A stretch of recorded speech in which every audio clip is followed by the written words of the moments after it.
जय श्री सीताराम भक्तों, स्वागत है आपका हमारा YouTube चैनल ब्रह्मेश्वर महादेव ज्ञान दर्पण में। भक्तों, आज हम चर्चा करने वाले हैं। आज हम आपको जो है भाद्र मास के शुक्ल पक्ष में जो परिवर्तनी या पद्मा नाम की जो एकादशी आती है उसकी कथा हम आपको सुनाने जा रहे हैं।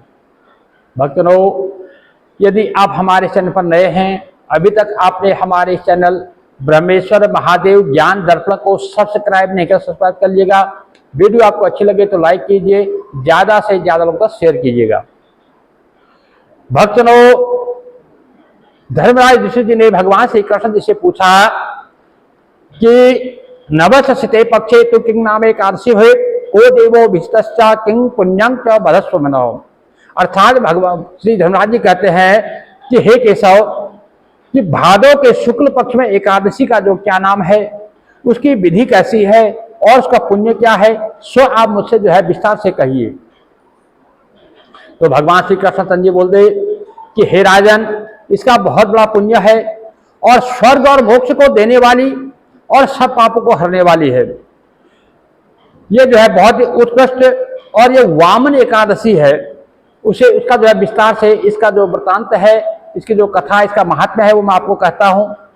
हे धर्मराज, हे नृप, इसी को जो है जयंती एकादशी भी कहते हैं, जो इस दिन जो है भगवान श्री हरिनारायण ने जो है वामन अवतार जो है धारण किया था, इसलिए इसको जो है जयंती एकादशी भी कहते हैं।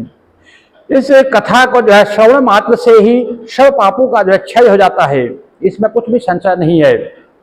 यह जो है उत्तम जयंती का जो व्रत जो है पापी मनुष्यों के पापों को शांत करने वाला है। किसी से कोई कितना ही बड़ा पाप क्यों न बन पड़ा हो, यदि वो जो है इस वामन एकादशी का जो व्रत कर लेता है या इसकी कथा को सुन लेता है, उसके सारे पाप जो है भस्मीभूत हो जाते हैं। और इससे परे कोई मोक्ष को देने वाला व्रत नहीं है। हे राजन, मोक्ष के चाहने वाले मनुष्यों को यह व्रत जो है जरूर करना चाहिए। मेरी भक्ति में परायण ऐसे वैष्णव मनुष्यों द्वारा भादों में जो है वामन का पूजन किया गया है। उस पूजा से मनुष्य जो है हरि के निकट जाता है, इसमें कुछ भी संदेह नहीं है। कमल के समान नेत्र हैं जिनके, ऐसे वामन जिनके द्वारा कमल के फूलों से पूजे गए और भादों के शुक्ल पक्ष में जिसने जयंती एकादशी का व्रत किया, उसने सब जगत का पूजन किया और तीनों सनातन देवता अर्थात ब्रह्मा विष्णु महेश तीनों की उन्होंने पूजा कर ली। अर्थात भगवान कहते हैं, भगवान श्री कृष्ण जी कह रहे हैं कि यदि भादों के शुक्ल पक्ष में जिसने जयंती एकादशी का यानी पद्मा एकादशी का व्रत कर लिया और भगवान वामन का इसने पूजन कर लिया, समझ लो उसने जो है सारे देवताओं उसमें पूजे गई, ब्रह्मा विष्णु महेश भी उसमें पूजे गए। हे राजन, इस कारण से हरि वासर करना चाहिए। इसके करने के बाद जो है तीनों लोकों में और कुछ भी करना बाकी नहीं रह जाता। अर्थात जो इस जयंती एकादशी या इस पद्मा एकादशी का जो व्रत कर लेता है, समझो उसके लिए फिर कुछ भी करना बाकी नहीं रह गया। सोए हुए भगवान इस एकादशी के जो है करवट लेते हैं, अतः इसका नाम है परिवर्तनी भी है। जैसे कि भगवान श्री हरि विष्णु आषाढ़ की जो हरि सैनी एकादशी के जो है सैन करने की लीला करते हैं और कार्तिक माह के हरि प्रबोधनी को जो है वो जागने की, देव उठावनी को जो है जागने की लीला करते हैं।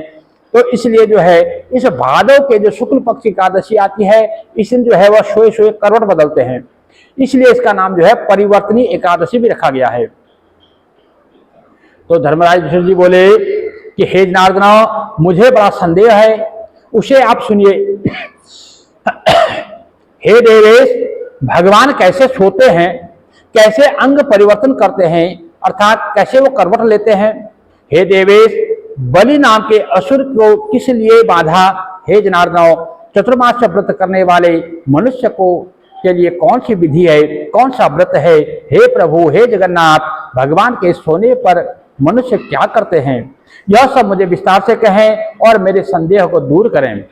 इस प्रकार से धर्मराज की बातें सुन करके भगवान श्री कृष्ण जी बोले कि हे राजशार्दूलो, पापों को नाश करने वाली उत्कृष्ट कथा को सुनो। मैं आपको जो है कथा सुनाने जा रहा हूँ। हे नृपश्रेष्ठ, पहले त्रेता युग में बलि नाम का जो है बहुत बड़ा दानव हुआ और वह जो है भगवान विष्णु का बहुत बड़ा भक्त था। मुझ में परायण मेरा भक्त वह बलि जो है नित्य ही मेरा पूजन किया करता था। नाना प्रकार के जप और सूक्तों के द्वारा वह नित्य मेरी स्तुति करता था, परंतु उसने जो है इंद्र से द्वेष के कारण देवलोक को जीत लिया। इंद्र से उसका बैर होने के कारण उसने देव को जीत लिया। इसे देखकर सारे देवता इकट्ठे होकर के सब मंत्रणा करने लगे कि सब मिलकर के देव जो प्रभु श्री हरिनारायण विष्णु है, हमें उनके पास जाना चाहिए, उनसे जो विज्ञप्ति करने को चलना चाहिए।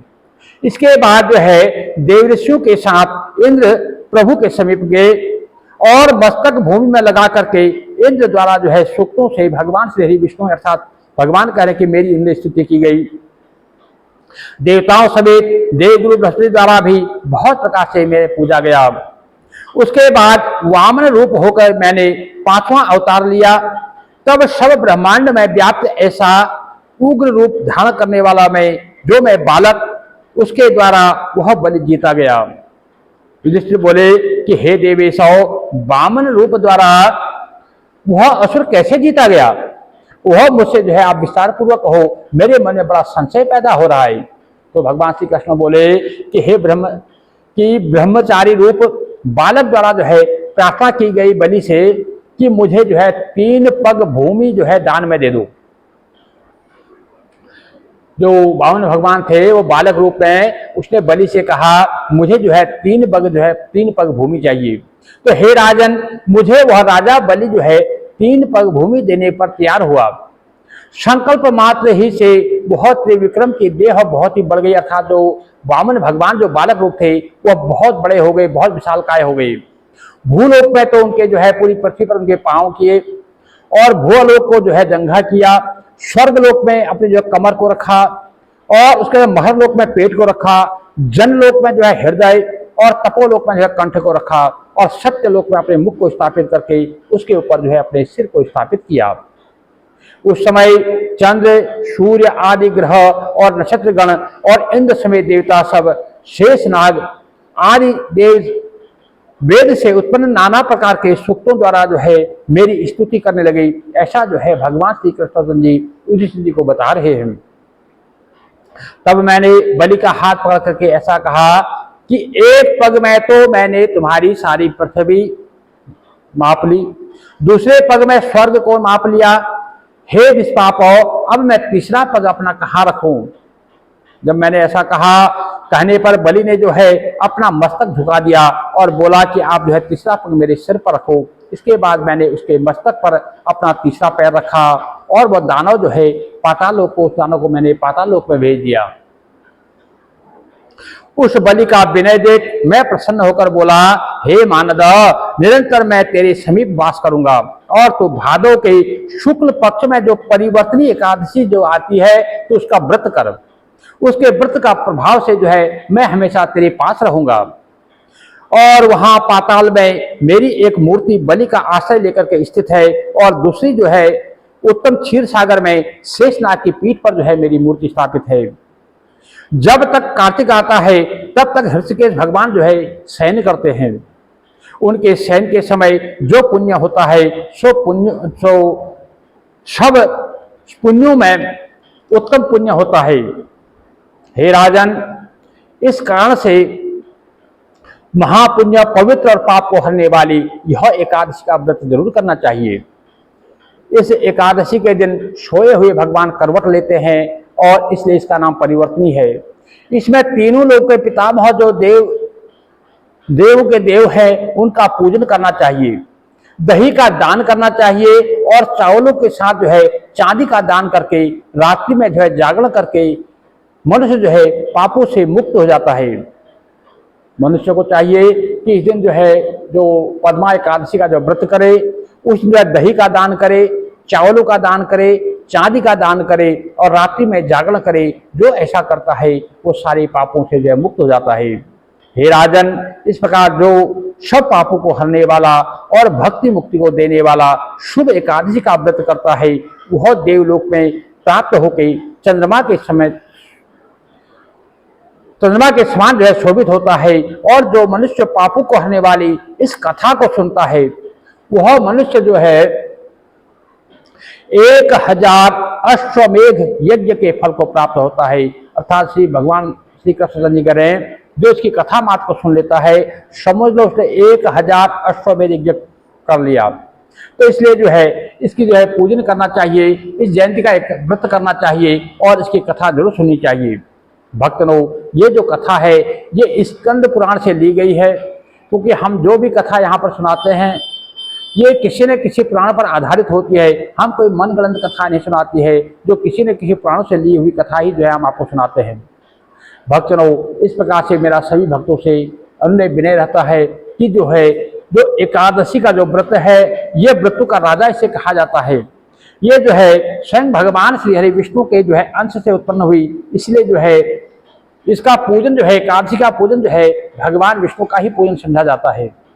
इसलिए इसका व्रत जरूर करना चाहिए। जो व्यक्ति किसी कारण से अस्वस्थता के कारण या किसी बुढ़ापे के कारण या किसी कारण से भी इस व्रत को करने में असमर्थ हो तो उनके सुबह प्रातः काल इसके नियमों का पालन कर लेना चाहिए, भगवान का पूजन कर लेना चाहिए। उसके बाद भगवान को फल इत्यादि का भोग लगा करके उसी से जो है अपना दिन जो है व्यतीत करना चाहिए। सारा दिन जो है राम राम कृष्ण कृष्ण जपते हुए जो भी अपना कार्य करें उसको भगवान की सेवा मान करके, भगवान की आज्ञा मान करके उस कार्य को करते जाएं और दिन भर के सारे कार्य को जो है भगवान के चरणों में समर्पित कर देना चाहिए।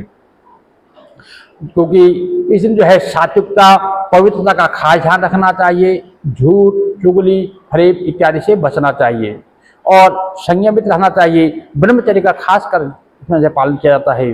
भक्तों, क्योंकि कलयुग केवल नाम आधारा, सुमिर सुमिर नर उतर ही पारा। इसलिए जितना भी बन पड़े आपको जो है सारा दिन राम राम कृष्ण कृष्ण जपिए, क्योंकि यही एक ऐसा जो मंत्र है, समझो ये ऐसा जो नाम जप है यही कलयुग का जो है हमें पार करने वाला एकमात्र साधन है। तो इस कलयुग में न जप है, न तप है, न योग है, न साधन है। यदि कुछ है तो वह है प्रभु का नाम। इसलिए जितना भी बन पड़े उनका नाम जरूर जपना चाहिए। भक्तों, यदि वीडियो आपको अच्छी लगे तो इसको लाइक कीजिएगा, ज़्यादा से ज़्यादा उनको शेयर कीजिएगा। भक्तों, यदि अभी तक आपने हमारे चैनल को सब्सक्राइब कर लीजिए ताकि जो भी हमारी आने वाली नोटिफिकेशन हो वो सबसे पहले आप तक पहुंचे। भक्तों, भगवान श्री हरि